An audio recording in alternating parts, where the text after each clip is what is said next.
Hello guys, I hope you're well. We finished our presentations yesterday and I have more time to talk to you and check on you. I hope you are very well and I just wish you happiness from the bottom of my heart. I love you so much. Thank you so much for always watching my videos. You give me support, you give me energy, and I love that.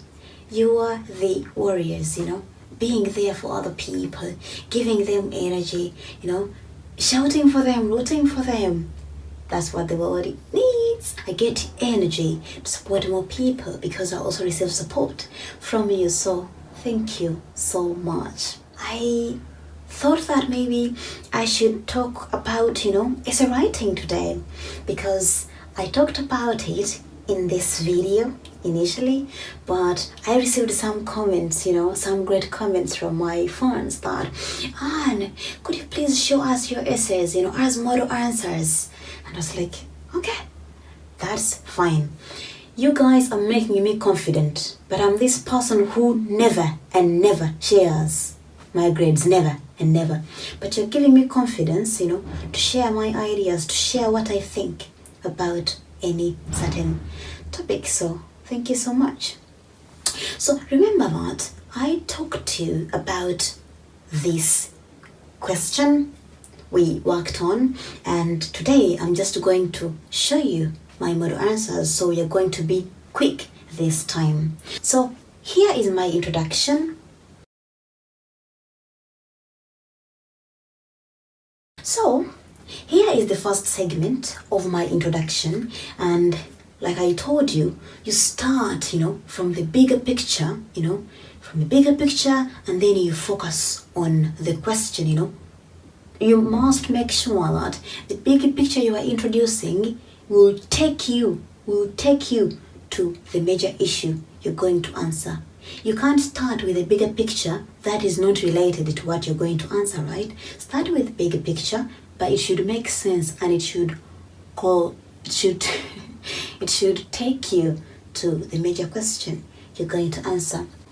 So as you can see, I started by introducing, the damages that occur from ionizing radiation, and then the damages that occur from within, endogenous processes like metabolism. And then after, I introduced the types of damages. And then after that, I focused on the damage that was asked, and that was double-strand breaks. So after mentioning that, you can see that I talked about the importance, the importance of repairing these damages. What is special about these damages? What can happen if these double-strand breaks are not repaired? After that, I went to the next part of the question, and that was the DNA damage response. So this is a very long answer, so I decided to write everything in segments that are related or interconnected. So this is my first segment, introducing the DNA damage response. What is it? I had to define it, and what are things that are occurring inside it. And from there, I'm going to be describing one by one. So the most important thing here is that I described it more like a process, How do things start? How do things proceed? And how do things end? And what are the proteins that are involved, or what are the players in the match? You understand that? So I started with damage detection. If there is any damage in the DNA, cells will not start by repairing it. They will first detect it. You cannot repair what you don't know. You can't repair something if you don't know that it exists, right? So cells must also first detect the damage, and then after detecting the damage, they try to repair it. They will stop so many processes and start repairing it. So the first thing was damage detection, and this is how I wrote it.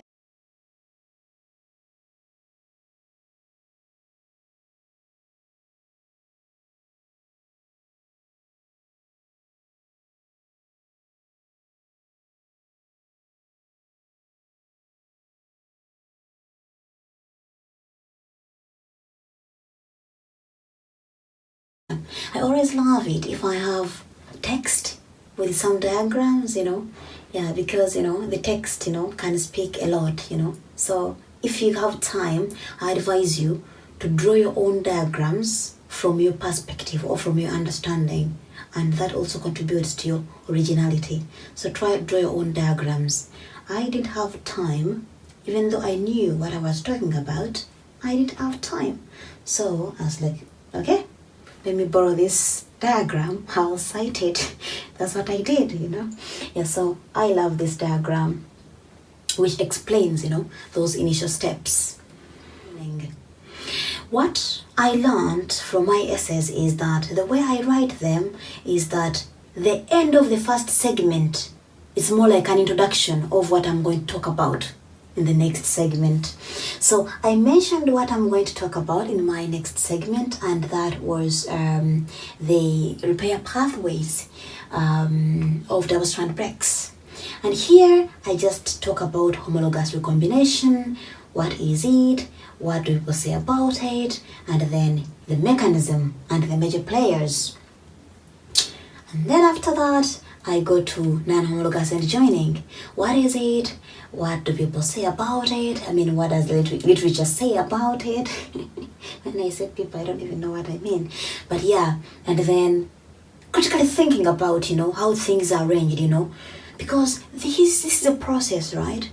But there are so many things that are still unknown, right? And there are so many proteins that participate. So you really have to think about the arrangement. What comes first, What comes first? What does it do?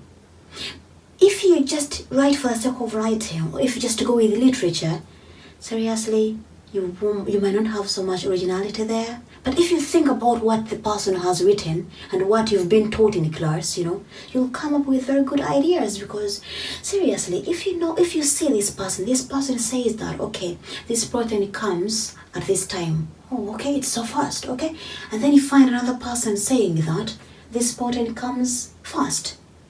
And you're like, the way I understand this thing, this one recruits this, right? So how come that this person is saying that this protein comes fast? I don't understand this. That's when you come to you start looking for the right information. So what is right? What comes first between A and B? And these are the remaining repair pathways, because remember I told you that we have homologous recombination, non-homologous end joining, and then we have a single strand annealing, and then alternative end joining. And these are the ones that I'm briefly mentioning here because I was limited by the word limit. After explaining all that, I had to come up with my own questions, from my understanding.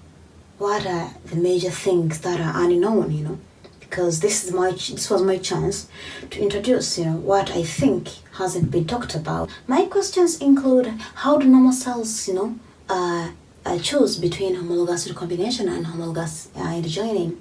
And, what about cancer cells? And what about non-dividing cells, Yeah, and here is how I phrased my questions and how I was able to answer some of those that were answerable, and I left those that were not answerable to be open to my examiners. Of course, there are so many things that I didn't talk about here. You have to be selective if you are limited by words. There are so many cool things you can always talk about in your essay, but the word limit limits you. The word limit limits you. So you have to learn to be selective on what's important to include in your essay. And then you have to understand that, okay, there is also another question that I asked. When does the cell decide to induce apoptosis? And when and how does the cell cycle re-entry occur? And you can understand that I'm trying to ask, how do things go back to normal? You get that? Because if the DNA is damaged, the cell cycle must be arrested. There must be activation of cell cycle checkpoints, right? To first repair the damage in normal cells, right? And then how does all these differ in cancer cells? You get that? So that's how I was able to come up with such answers and such questions. And yeah, I think you can take time to look at what I wrote.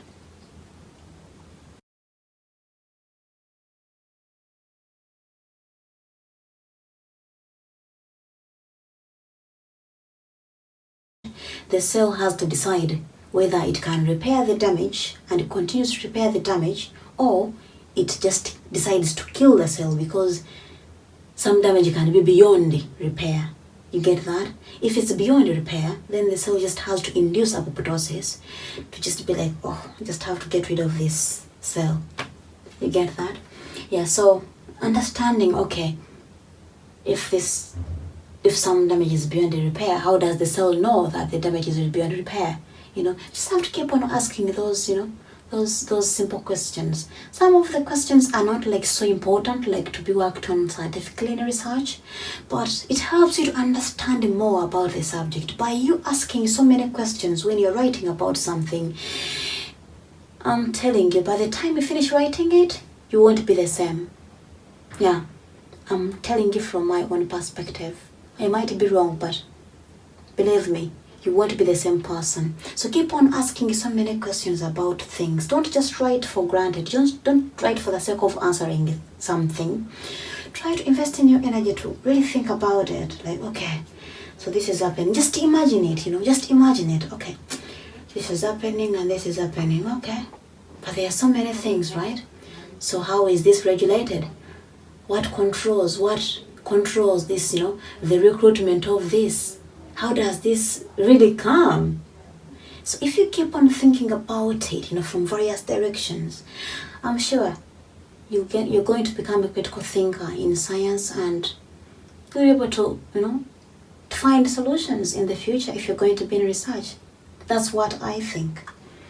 So if we go on, I talked about this, and then I went to, after explaining all this, I finished by talking about the final process, how cell cycle re-entry occur, and that's the end of my essay.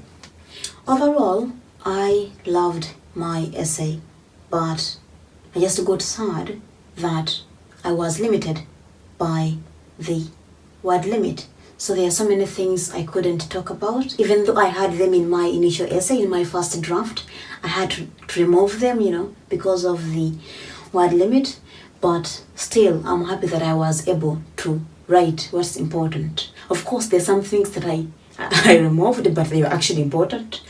But yeah, you can't be good 100%, right? But I tried my best. That's why I'm happy. And I think, yeah, that's all. I am happy. I got a very good score, but I don't want to tell you the score. You don't need it, actually. You just have to know how I did it. And yeah, that's all. So what do you think I should add in this essay? If it were you, what would you add in this essay? Well, some of the things that I would add, if I had a chance, would include how the DNA damage response, differ in nuclear DNA and mitochondrial DNA, and then I would also talk about the importance of these repair pathways, briefly mention about the importance of the DNA repair pathways in other parts of the cell, For example, you can mention about the importance of non-homologous end joining, in VDJ recombination, because VDJ is very important, in immunity. So you can also mention about what happens to the DNA damage proteins after they do the job. What happens to them, and how is everything controlled? Do they get degraded? Do they get converted into something else? Do they get modified, in various ways? So yeah, you can also mention those things, It's a huge process, but you still have to choose what's important and what's not. Of course, everything can be important, but you can choose what is most relevant to the topic. So yeah, that's how I would go about it. So thank you so much for listening, and I'll just have a short screenplay of the entire essay. And here we go. I hope you like it. Thank you so much. Bye. I love you. Don't forget to support me by subscribing. I love you. Bye. Bye.